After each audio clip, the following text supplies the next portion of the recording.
Future trading gambling என்றால் spot trading gambling இல்லையா? ரெண்டும் சேம் மார்க்கெட் தானே? இன்னும் யார் சொன்ன ரெண்டும் சேம் மார்க்கெட்டுன்னு சொல்லி?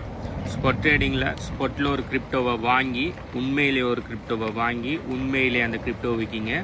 நீங்கள் வாங்குறதுக்கு முதல் கிரிப்டோவை விற்கலாம்.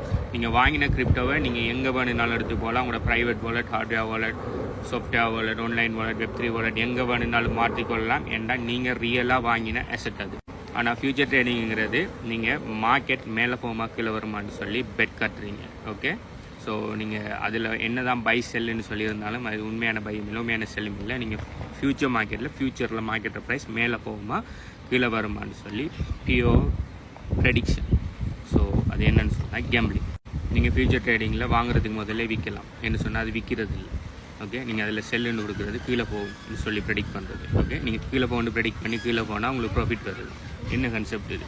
வாங்குறதுக்கு முதல் கீழே போய் ப்ரெடிக்ட் வரும். அதை நீங்கள் மேலே போகணும் ப்ரெடிக்ட் பண்ணி மேலே போனால் ப்ராஃபிட் வரும். ஆனால் நீங்கள் மாறி ப்ரெடிக்ட் பண்ணிட்டீங்க. உதாரணத்துக்கு மேலே போகணும் ப்ரெடிக்ட் பண்ணிங்க, மார்க்கெட் கீழே போனால் மைனஸில் போகும். மைனஸில் போய் உங்களோட ட்ரேட் கேபிட்டலோட மைனஸ் கூடியா போகணுன்னு சொன்னால் லிக்விடேட் ஆகி உங்களோட பணத்தை மொத்தமாக இழக்க வேண்டி வரும். பட் ஸ்பாட் ட்ரேடிங்கிறது இல்லை. ஒரு கிரிப்டோ வாங்குறீங்க, அது மைனஸில் போனால், அதாவது ஒரு உதாரணத்துக்கு ஒரு ஏங்கிற கிரிப்டோவை $10 வாங்குறீங்கன்னா அதோட வேல்யூ $11 போனால் அதுக்கப்புறம் நீங்கள் அது விற்பீங்கன்னா $1 லாபம்.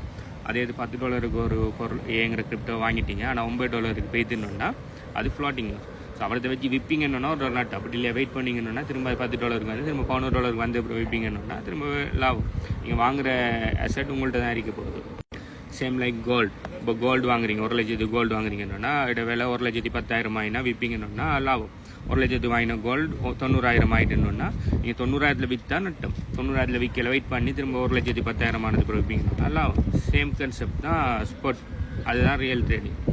மற்றதெல்லாம் என்னை பொறுத்த வரைக்கும் கேம்பிளிங். ஓகே, ஸோ என்ன தான் எல்லாமே ஒரு பிளாட்ஃபார்மில் செய்கிறேன், எல்லாம் ஒரு மார்க்கெட்டில் செய்கிறேன்ட்டாலும் கேம்பிளிங் தான். ஓகே, இதை பற்றி மற்ற ஆக்கள் என்ன நினைங்கன்னு சொல்லி கீழே காமெண்ட் பண்ணுங்கள். பாய்.